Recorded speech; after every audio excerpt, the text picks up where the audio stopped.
Wow! Come on, time for bed. Tim and Jennifer, hurry up. You have got to get to bed on time tonight. Tim, I want all your books in your backpack, ready for tomorrow. Oh, and don't you dare play a prank on Jennifer like you did last night.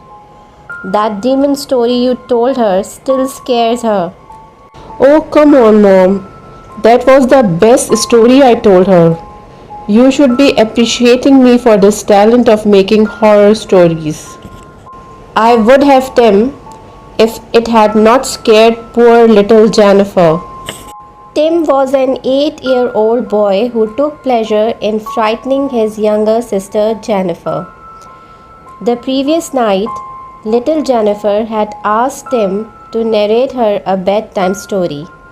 Tim took this opportunity and began narrating the story of a girl whose soul was swallowed by the demon under the bed. He elaborated the scene in such a way that Jennifer got scared of her own beloved bed.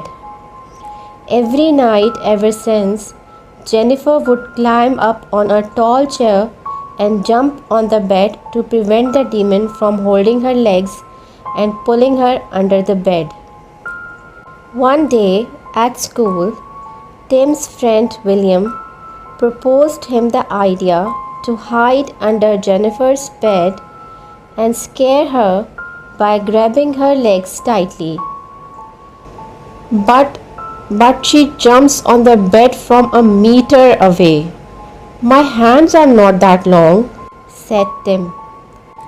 Use your brains, Tim. Move the chair somewhere else for that time. Once she gets scared and runs away, get it back in its place and run down to ask her what happened, replied William smartly.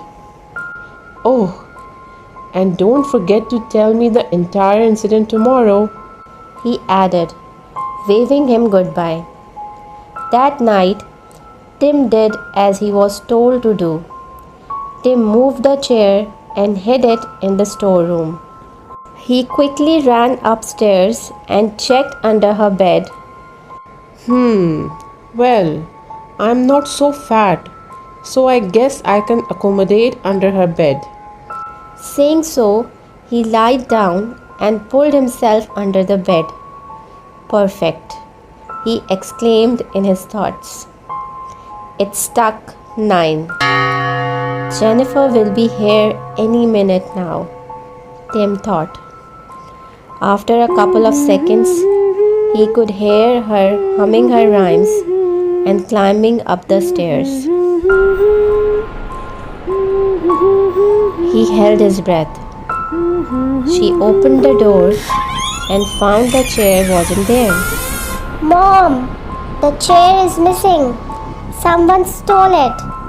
A thief is sneaking in the house.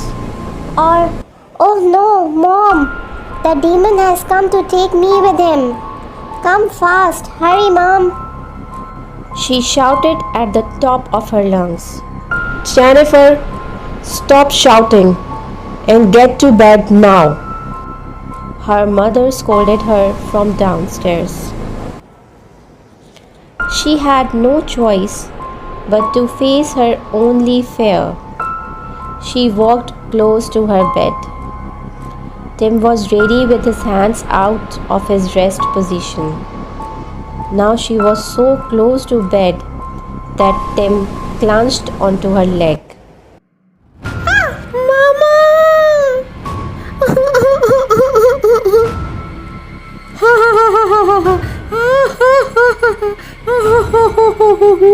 Wow! He was preparing to come out of the bed when suddenly he realized that his leg was stuck. He tried to let his leg out, but he just couldn't.